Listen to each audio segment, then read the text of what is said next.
Hello, everybody. Welcome to episode 6 of the Masterclass podcast. My name is Cam, and as always, I'm here with my good friend Dave. David, how art thou? I am doing well. As I've told Cam already, it's been kind of a crazy week for me, so if I ramble on tonight, even more so than normal, I apologize in advance. I think we'll be okay. So, you might have noticed, Dave, it feels like it's only been a week since we last did this. This is true. Am I losing my mind? No, you are not losing your mind. We've decided to kind of embark on a little experiment here to, do weekly for a little while at least and see where that takes us. I was sitting here Tuesday night at the house, just kind of relaxing, and I thought, Oh no! The next podcast, it's in 2 days. the typical amount of time was not there this week, so it was a good urgency though, because I always felt like 2 weeks was just it's too long. I missed you, Dave. Good, missed you as well. All right, so we had a little section for follow up here, but we didn't have any. No. No one said anything. A little sad. So that means we need people to say something so that we can do follow-up. Exactly. That's exactly the truth. So if you did want to say hi to us or tell us that we're stupid or somewhere hopefully in the middle there, you can find us on Twitter at MasterclassFM. We have a Facebook page, which I don't think we've mentioned yet. It only took us 6 episodes to mention something that's been there from the beginning. So Facebook is more your scene than Twitter. You can go to facebook.com/masterclassfm, and that should get you to our Facebook page. So you can leave comments there or on Twitter, or you can email us at masterclassfm@gmail.com, and just let us know what you think. Do you disagree with us? Do you agree with us? Would you like us to cover something? Do you just think that Dave has a very good radio voice? We want to know all of these things. But most importantly, we want to meet new people and we want to start new conversations. And we want to discuss what Jesus said and did because we really actually do genuinely believe that it matters today. Yes.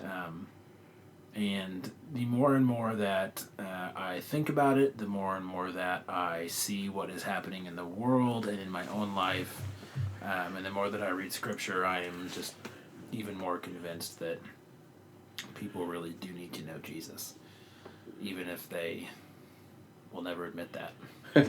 Absolutely. And I think, too, that I think people will be surprised at the places where they will find Jesus if they just take that time to look for him and to be aware of him, because you don't have to just listen to Christian music or just watch Christian movies or please don't. just read Christian books. Please don't watch just Christian movies. Oh, man. I'm very much convinced that it's not about making... it's about doing whatever we do to the best that we can to his glory. And, I'm not so aware of Christian police officers, or not Christian police officers, but Christian police departments, or, it's... there's a joke about some denomination there. I know. It's as I was saying it. It's enter your least favorite denomination. Yeah, blank right there.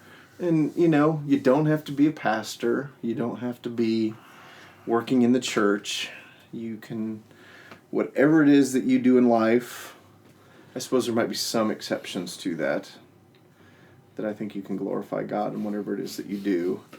So, I want to say 7 things right now, but my mother's listening, so I won't. All right. Along very similar lines to what Dave was just saying, we want to tell you about something else that we enjoy this week before we dive into the main topic. And that is a book called Living in Christ's Presence by Dallas Willard and John Ortberg.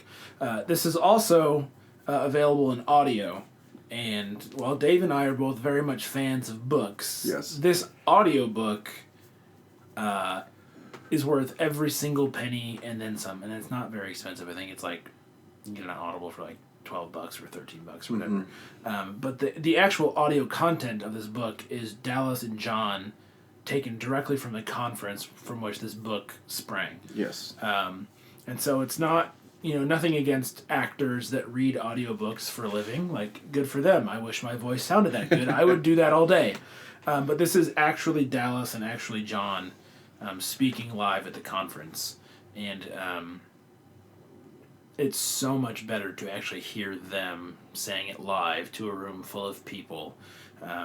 It's just so good. But anyways, this book won the Logos Bookstore 2014 Best Book in Spirituality, the 2014 Reader's Choice Award winner from somewhere, I don't know where, and the 2014 Leadership Journal Best Books for Church Leaders. So we're not the only ones that think this book is great. It has received a lot of positive feedback. But essentially, the book is, as the title suggests, about what it actually means to live with Christ today. God is not some distant, far off, angry dude. What it means to live with Christ as a police officer, as an accountant, as an elementary school teacher, as a banker, or whatever situation you may find yourself in. It is focusing on that relationship with Christ and the reality of that relationship in everyday life. Dave, what do you think about the book? Dave thinks a lot. I think it's absolutely wonderful. I think, and you're doing the same thing. I'm listening to it a second time after having listened to it once. I will listen to particular chapters over and over again. And the thing that just stands out to me is Dallas Willard has lived his life pursuing God, pursuing knowledge of Jesus, and that's kind of one of those central themes that's in there too. Is how important knowledge is of what about what we believe and how that ties into faith. And but it's not that, and there's never. I don't want to imply that the book is sterile, but you get the emotion, the passion that Dallas has for our Lord, and just what that means to him, and that is, I want it. I hear that, and I'm like, I hope at the end of my time on this earth that I am in that similar kind of place of just in love with God, longing to be with him, even more so than I can even imagine right now. And I think that's a big part of what this life is about, is preparing us for our death and ultimate resurrection with him in heaven. And there'll be a familiarity there that we've been spending time with him, and it's not so awkward. We've already had some of those conversations prior to getting there. So see, now I'm just picturing getting to heaven and being like to God, so come here often. Yeah, it's kind of like just to put some concreteness to this, because there's certainly, and I echo what Dave said. There's points where Dallas is speaking and he starts to get choked up because he's so. He's sharing so much from the heart of his experience that you kind of get choked up too while you listen. And as Dave said, like, I want that. That's what I want. But some chapter titles, just to give you an idea of what the book covers, is How to Live Well, Who Are the Experts on Life Transformation, which I think is an incredible title, and content based on, we live in a society where everyone is telling you how to live your life and what is good and what's right and what's acceptable and what's not and all that stuff. So coming to a conclusion, and I think that's a question that everyone has to answer. Who are the experts on life transformation? Who are you going to let tell you how to live your life? Is good. How to step into the kingdom and live there. Experiential knowledge of the Trinity, and a few more. So we really love Dallas, and we really love this book. John's not so bad himself. Yeah, that's true too. John's a smart man. He's a smart man. We think this is a must-read. So we'll have a link to the book in the show notes and a link to the audiobook as well. Do yourself a favor. This is a few bucks well spent. And take a listen or take a read, whichever your preferred method is. And we'll have a blog post up soon with some more details about the book and our thoughts about it and everything. But we just really wanted to pass that along to you because it's generally a book that I think, and I think I speak for Dave, really everybody needs to read because it's just that impactful and that practical to following Christ today. I'll probably... Well, you can find it, but one of the things we might want to put on the website is there is a YouTube video where John Ortberg kind of talks about the book, and then they show some little clips from the conference. Oh, really? And it's like, I don't know. Look at Dave schooling me in the internet. This is good. Yeah. But anyway, it would be a good thing to put on our website because I watched it in the wee hours of the morning at work, confessing to not doing what I'm supposed to be doing. And it will give you a good snapshot of what we're talking about because it's John Ortberg kind of giving what he experienced and then showing the clips from it. So yeah, and one last thing about the book too is that this is one of the last public things that Dallas did. Yes. Before he passed away in 2013, and so this really kind of is a retrospective for him on life with Christ, and one of the last times that you get to hear his voice publicly before he passed away. So check that out. Let us know what you think about it. We're hopeful that you will gain something from listening or reading to that. Well, is it that time, Dave? I think it is that time. All right. Would you like to read it? Yes. Or would you like me to butcher it? No, I don't mind. Yeah. I'm so afraid now. So we are still in the book of Matthew. I believe it's chapter 5, or are we in chapter 4 still? Chapter 5. Chapter 5. So Matthew 5:21 is where we'll start, and then I'll read through verse 26. You have heard that it was said to those of old, "You shall not murder, and whoever murders will be liable to judgment. But I say to you that everyone who is angry with his brother will be liable to judgment. Whoever insults this brother will be liable to the council, and whoever says, 'You fool,' will be liable to the hell of fire.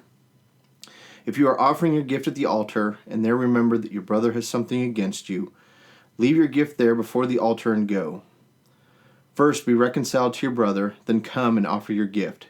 Come to terms quickly with your accuser while you are going with him while you're going with him to court, lest your accuser hand you over to the judge, and the judge to the guard, and you be put in prison. Truly I say to you, you will never get out until you have paid the last penny." So, that's the verse that we're going to be taking a look at. Or verses. This is it's kind of one of those, I would classify it as an odd teaching. For a number of reasons. Like at the end, it almost seems like God is saying, do what you can to get a plea deal before you go to court. That's what it all, you could read it that way. Right. But I have a lot of questions about this because it's throwing around some pretty serious terms. Murder, judgment, anger, jail, you're never going to get out until you pay the last penny. Like, there's some reconciliation is in there. There's just some very heavy or what's the word I'm looking for? Impactful words or descriptions in this passage. So I think the first question that I want to ask is, what is the difference between righteous and unrighteous anger, and is that even a differentiation that we should make? Because you'll note he says, anyone who is angry with his brother will be liable to judgment. But we also have instances where Christ has gotten angry with people. He flips over the tables and tells them, you've turned my Father's house into yada yada yada, or he calls the Pharisees brood of vipers and woe to you, and obviously the exclamation points are added to the text. But I can't imagine someone peacefully flipping over tables and telling people to get out of the temple. No. So I'm assuming that there is a difference between righteous and unrighteous anger, and I'm also assuming that in this instance where he says that anyone who is angry with his brother is liable to judgment, he's talking about unrighteous anger. Set me straight. I don't know if I can set you straight. To me, righteous anger is anger that stems from God not being glorified. If it's going to be righteous, it's got to be because God's church, God's, His word, things that should be glorifying Him, things that go against who He is and what He's about, would cause us to have righteous anger. I think one of the hot topics of today is sex trafficking, and I think that's something that should anger Christians. We should have a righteous anger towards. Oh, definitely. Something like that, and as it comes to light and we know about it, we should do something about it. And then I also don't think anger in and of itself is necessarily bad, even if it's not a righteous anger. I think it's okay to be angry. I think, and we'll probably get into this a little bit more, but it's what you do with that anger that causes it to be harmful. Interesting. Yeah, I've always been told or thought that the difference between righteous and unrighteous anger is righteous anger is in defense of the truth. And that gets to your glorifying God point, and I agree with you on that. Unrighteous anger is when that total jerk of a person takes my parking spot at the mall. Mm-hmm. Really? Right. Because I think it's important to understand the difference, because everyone who is angry with his brother will be liable to judgment. Well, we're all liable to judgment before God. In the end, every knee shall bow, right? But I feel like when the latter parts of that verse, he kind of extrapolates what he means by that anger. Whoever insults his brother will be liable to the council, and whoever says "you fool" will be liable to the hell of fire. Okay, so the anger is really rooted in these other things. Like I can be angry that, to go back to last episode, ISIS is cutting people's heads off in the name of Allah. Like that angers me. Mm-hmm. You're gonna hide out in the middle of nowhere and capture people and then cut their heads off and videotape it. Like it's incredibly cowardly to me. Like if you want to fight, right, come knock on our door.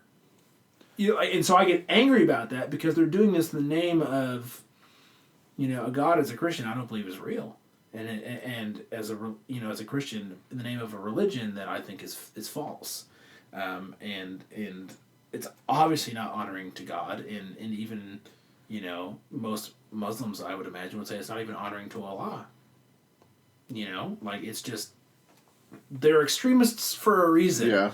And so I feel like I have a correct and true anger about that because it is not good in any way. And so I can separate that anger from my anger at, say when I was growing up, my younger sisters. whatever they did, and that's not to put that on them, but you know what it's like growing up with siblings. You can easily anger the other person just for the joy of making them angry, right? Which is probably not righteous anger. No, it's not. But it's to that point of insulting your brother, calling them a fool. Like it's about making them look bad and yourself look better, or about putting them down, or about it's about ego, and it's about hierarchy and where you stand and who is better than the other person. And so a lot of anger that I see, and it doesn't mean Christian or non-Christian, just a lot of this sort of stuff that I see is people just kind of jockeying for position in the social hierarchy, whether it's at work, whether it's with a family dinner, who's top dog and who isn't, and a lot of it is it's very childish. Yeah. But adults do it all the time, and so I think that's what he's getting here. What he's getting at here is, if you're anger with your brother, like, anger is the outward expression of the inward stuff of saying he's a fool or insulting him. Like, man, he is so stupid. Why would and the anger is how you express it, but the inner feeling is, I'm better than him, I'm smarter than him, he's not worthy of whatever the raise he just got, or whatever you're angry about. It's jealousy, it's pride, it's all of those things that are fueling what comes out as curse words. Well, and I think it comes back to the individual and the person. I have been wronged, and generally it's not a true. We have a very skewed idea. Human beings, regardless of where you live on this earth, I think have a skewed idea of what it means to be wronged. We just, like you were saying, trivial things like a parking spot or whatever that may be. The double standard of how we should be treated versus how we treat other people. Yes, yeah, very much so. It's a universal law right there. Yep. All right. Next question. Why is it important to reconcile with someone before offering to God? And how does this apply today, since I don't really go to the altar and sacrifice a goat? Right. I think, again, this kind of goes back to what do we do with our anger? By no means do I want to portray Christianity as we're supposed to be happy, joyful. We never have those moments of positive and family friendly. Yes, exactly. So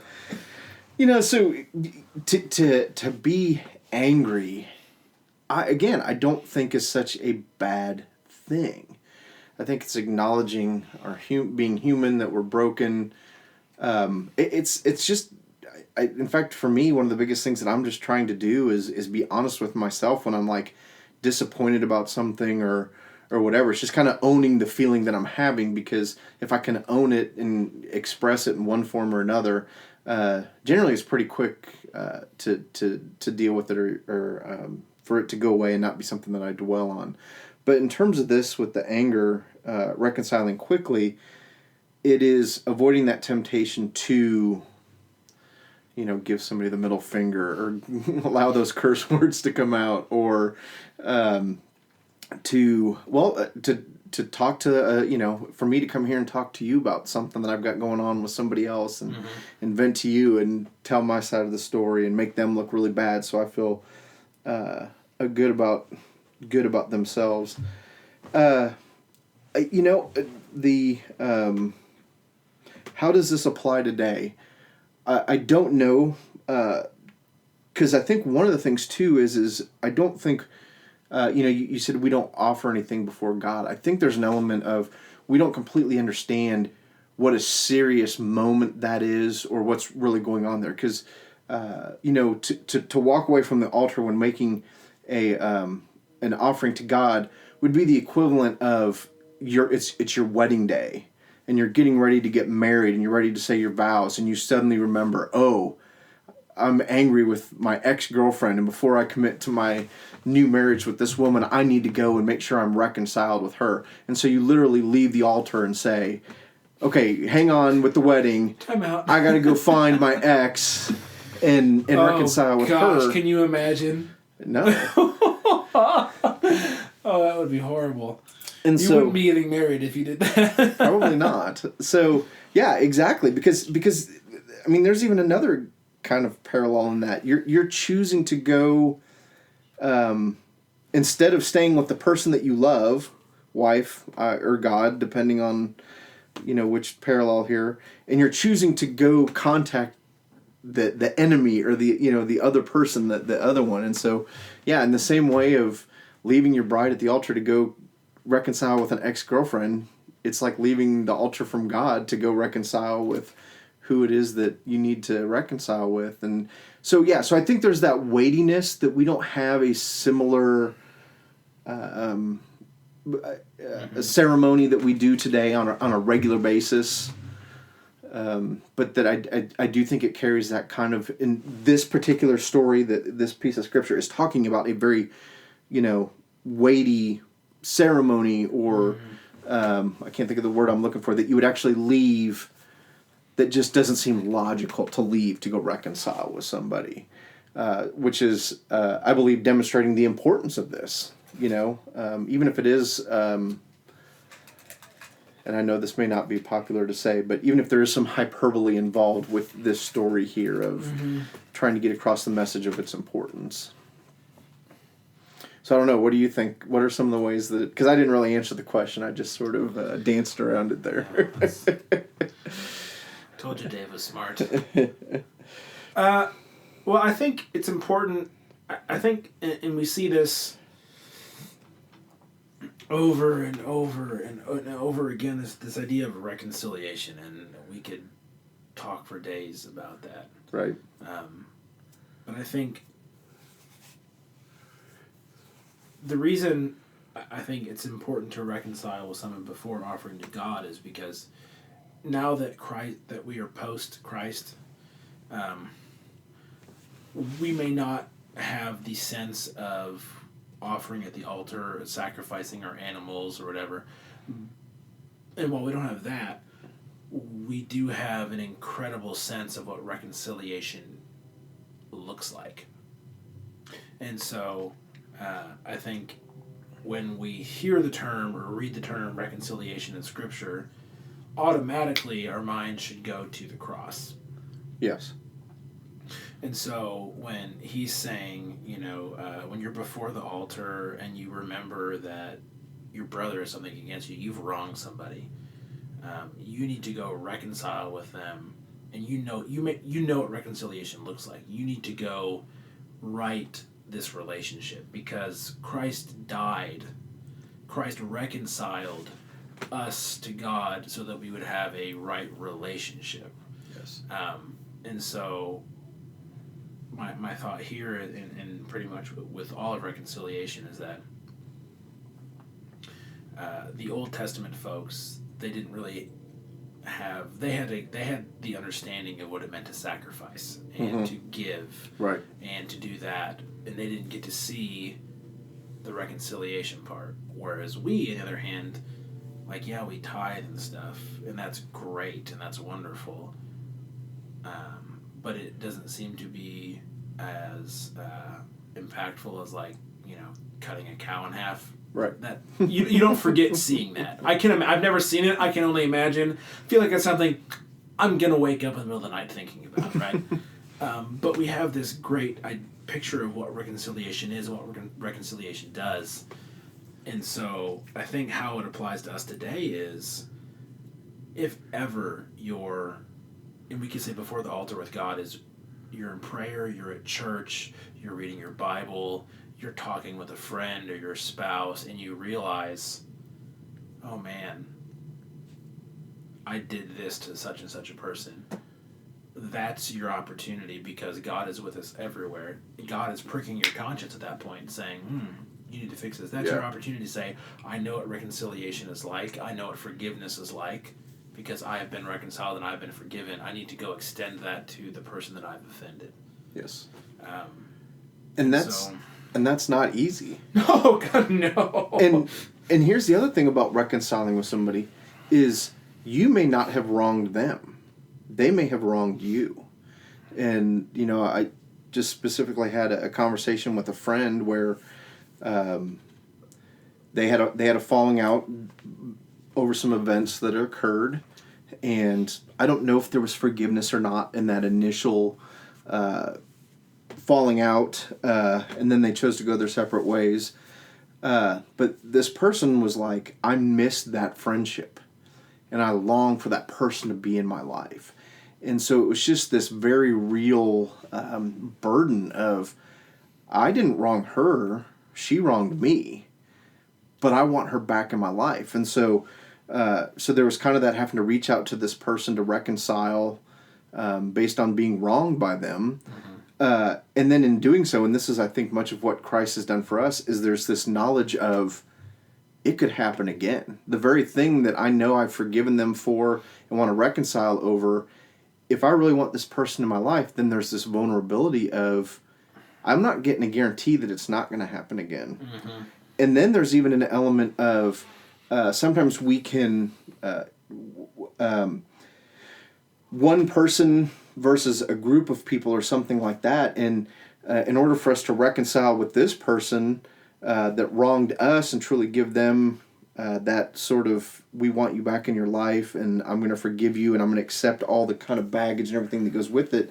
But now we alienate these other group of people that we had just days before been talking about this outsider, and now I'm going to let them back in. So it is just, it's messy and it's not easy, but ultimately,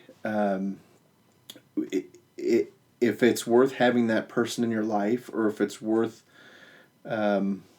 more, there's nothing healthy about holding on to anger. There's nothing healthy hanging on to grudges and things like that. And so there's just a freedom that comes from reconciling, whether we have to ask for forgiveness or we have to be the one that is extending that forgiveness, because like you said, ultimately that's what the cross is all about. And it's not easy, and it's not it's messy for sure. Yeah. To follow up with that, why in this passage is there such an emphasis on reconciling quickly with other people, and how is that beneficial? I just, if I am, I think it just makes our life better. If I had to just sum it up short and quick, it just makes our life better. Mm-hmm. If we don't forgive, if we don't reconcile, there's a good chance that we're going to stew over things, and we're going to hold a grudge. And I can't think in my time on this earth of any real negatives or drawbacks from being willing to go and ask for forgiveness or to reconcile with somebody. And I think anybody that's listening that has ever been in that situation, and I guess if I'm wrong, please let us know. That'd be an opportunity to tell us what your experience was with doing something. But I think if we're honest with ourselves and look at our times in our life where we chose to forgive instead of, the word that keeps coming to my mind, hold a grudge. Because I think there's even that conscious decision of, if I remember something and I choose not to deal with it, I'm choosing to kind of hold on to it, sort of a thing. Mm-hmm. That we just, on the other side of it, you realize, oh, that was dumb to hold on to that. And I'm a happier person, in a better place if I let that go. Yeah, that was my thought, was when you hold on to a grudge, the original offense tends to mystically grow and become worse and more offensive. You know what I mean? Because over time, and as it festers, your mind starts to, much like with other stories, Yes, it grows. hyperbole sneaks in, some falsities, and all of a sudden in your mind you've convinced yourself that this person did something that was exponentially worse than what was actually done. And I think that, yeah, reconciling quickly with others doesn't allow that to happen, or hopefully doesn't allow that to happen. But two, the quicker that we can enter forgiveness and grace into any situation, the better off both parties are going to be. I mean, that just seems to make complete sense to me. Mm-hmm. Why would you withhold Right. what Yeah. Christ has given to us, what God has done for us from other people? And I get, in theory, this is super simple in theory. Like, duh, no brainer. Move on with your life. In real life, emotions don't tend to think that benevolently about other folks. Right. Well, the other thing too that for me personally, is I think about the way I'll vilify people in my own mind, but then I go and I spend time with them and I talk to them, and it's just like there's so many. Just even being in that presence with, it's easy to build up that anger, that grudge in your mind, and make them the bad guy. And then when you're with them, and again, this I'll speak for me. It's just I'm like, oh well, they're not that bad. I was, and it's just there's something when there's that personal contact. That really kind of breaks down what we like to do in our own minds to the other person. Yeah, the voice in your head is always very good at making sure that you're always right and the other person's always an idiot. That's the amount of times I'll catch myself thinking, or I'm just like sitting there and someone said something, and I'm like 9 miles down the road in the conversation between me and this person, and I'm like the king of the planet, and they're like the lowest of the low. I'm just like, oh my, I am such a psycho. This is it's just not healthy, and so the quick reconciliation is a way to, I think rightfully so, express what as Christians we should know to be true.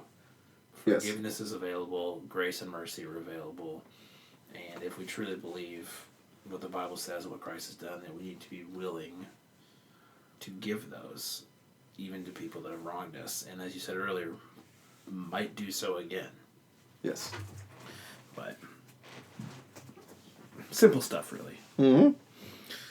All right. 2 more questions. Maybe 3. Cliffhanger, we'll find out. When Jesus speaks of murder, as he does at the beginning of this passage, and then talks about anger in the same context, what is he communicating to those people that listen and hear? Well, I'm also seeing your next question there, and I think he's communicating the serious nature of this, and even kind of another piece here is that I think he's communicating the seriousness of it. I think anger equals selfishness, and selfishness equals sin, and sin is sin in God's eyes. Mm-hmm.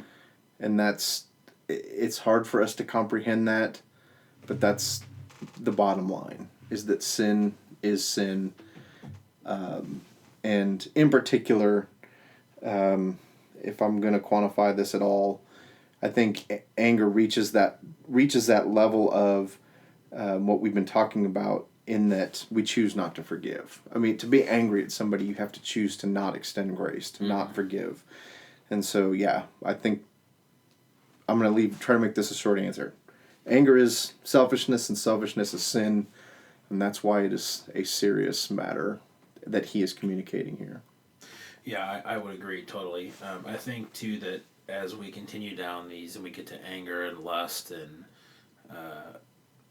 oaths and all the stuff that he's going to talk about here in short order, he's taking the visible outworkings and confronting the inner,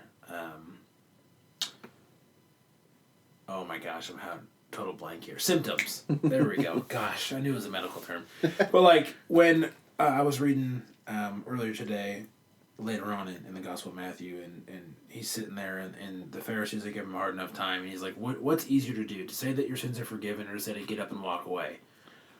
oh, by the way, get up and take your mat and leave. Like, he's getting to, it's easier to say your sins are forgiven. It's much harder to do the act. Well, this is the exact opposite. It's much easier to be angry with somebody than it is to actually murder them. I'm assuming. I'm angry with a lot of people. I never killed anybody. Right. Thought about it, never done it. And so when he says, oh, do not murder, he's talking to a very, very small percentage of the population that's actually done that or come close to doing it, right? Yeah. But when he says, also don't be angry, well, all of a sudden, every yeah. single person that's ever lived is now like, Oh. wait a minute, you're comparing me being angry with whatever person to the guy that killed so-and-so. Yeah. He's taking what God intended, what God has said in the past, and he's revealing the inner struggle that leads to the drastic result. You know, same goes when he talks about adultery. There's only a handful of people that have had an affair. Everybody has thought Right. lustfully towards someone that's not their spouse, and so he's taking away the easy, well, I've never killed anybody response to the, well, crap, I was angry just yesterday. You know, and so I think that when he combines the drastic action with the very common emotion behind it, he is alerting us to the serious nature that our emotions, or the seriousness that our emotions can have on us. And so I think he takes anger seriously, and I think that he makes this connection because he wants us to realize that, you know, motivation behind actions and a emotional and spiritual stability is incredibly important. I don't know if that last part made any sense, but hopefully the first part did. Because I would never put anger and murder in the same category. No. I just like they're in my mind they're countries apart, not just miles. Right. You know, but by combining them, like as someone who, especially when I was younger, struggled with being angry. Right.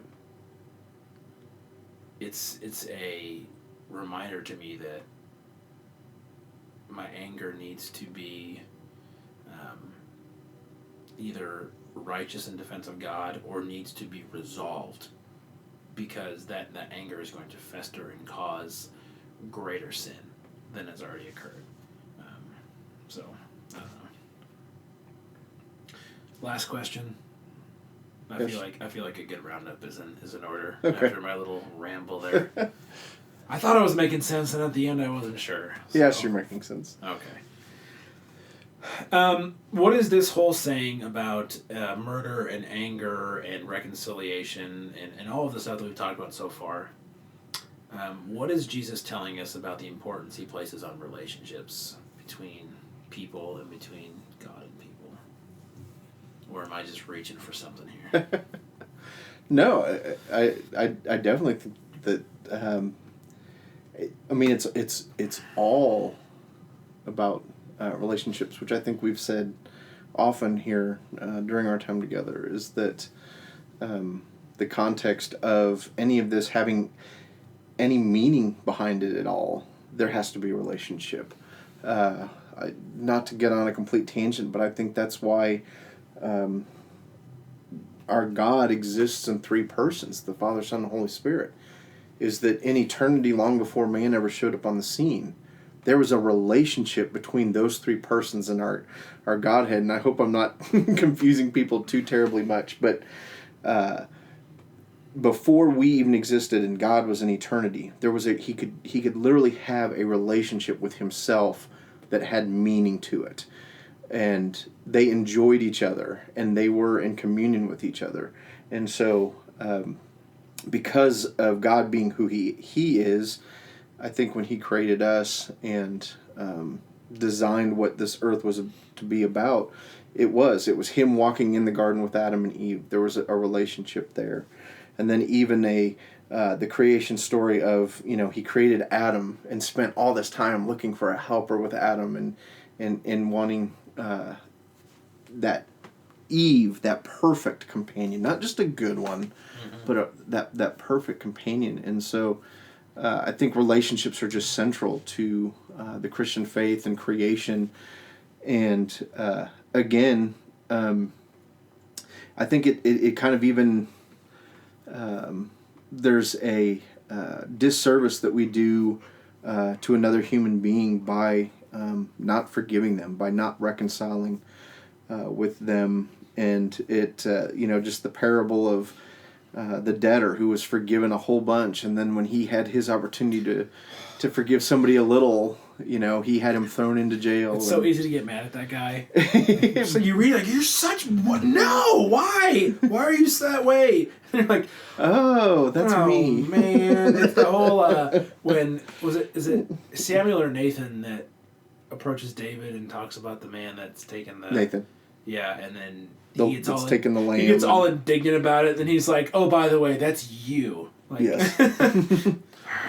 And then we get Psalm 51. Yes, that's of that. So, which again, even in that is, wow. I won't go completely down that, but I will just say, for me personally, I'll probably take a look at Psalm 51 after our time here, because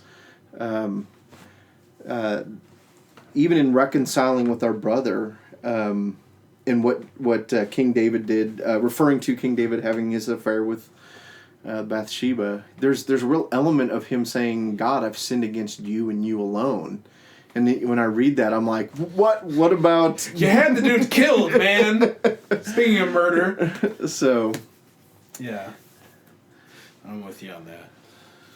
All right. Well, I don't have anything to add to that last question, I think. Okay. No, I think I Sounds good. I agree with what you said, and I think that relationships are the foundation for a lot of what God wants done and how God works on the planet. Yeah. So I guess that's the end of our discussion for this week. Unless I'm missing something. No, and I'm absolutely amazed at how quickly this time goes by.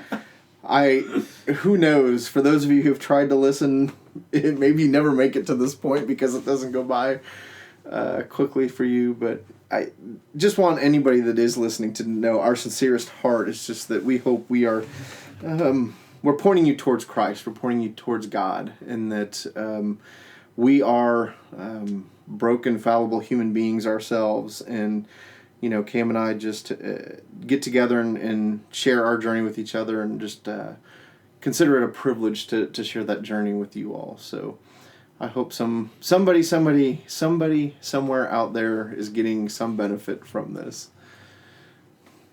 Agreed. So I guess this week, if you think about it, take a few moments and just kind of reflect on the important relationships that you have with your friends and your family, but also the importance that forgiveness and reconciliation can have, and maybe the relationships that you don't have anymore. It's always, to me, reconciliation is I just can't get over it. I cannot. Every time I feel like I got reconciliation figured out, it's like a new situation shows up. I'm like, I'm never going to forgive that person, or I do something that totally offends somebody, and, because that happens a lot, because I tend to not, I have opinions, and I tend to share them, sometimes not so well. But anyways, the importance of reconciliation and forgiveness and in relationships with the people around you, I think, is something that we cannot spend enough time thinking about and acting on. So thank you so much for listening to episode 6 of the Masterclass. It is over. You have made it. Air 5. You totally missed. Anyways, we'd love to hear from you about this episode, about previous episodes. The best way to do that is on Twitter at Masterclass FM. Check out our Facebook page, facebook.com/masterclassfm. Or email us, if you're old school, masterclassfm@gmail.com. We get it, we will read it, and we will respond. You can find the show notes for this episode at masterclassfm.com/masterclass/6. And also look forward, we'll have a blog post soon about Living in Christ's Presence by Willard Nordberg, because it's just that good. We want you to read about it and to read it. So, 2 more things, and I promise we're going to be done. Rating on iTunes would be so awesome if you guys would leave a rating on iTunes for us. We really don't like having to ask for this sort of stuff because it feels kind of like TV preacherish to me. At least I feel that way. I don't know about you. You're not going to be blessed if you leave us. There's none of that. Nah. But it will help other people find the podcast and help us meet new folks, and that's something that we want to do. Yes. So if you want to leave a rating on iTunes for us, we would be very grateful. And secondarily, if you'd like to help us develop the podcast further and be able to do some cool new stuff, you can always go to masterclassfm.com/donate and throw us $1 or $2. We would be very grateful, as that would help us cover costs and hopefully start some new stuff in the future. Thank you so much for listening. You guys are awesome, and so are you gals. Any last words, Dave? We will see you next week. That's right, next week. Perfect. See you then. Bye.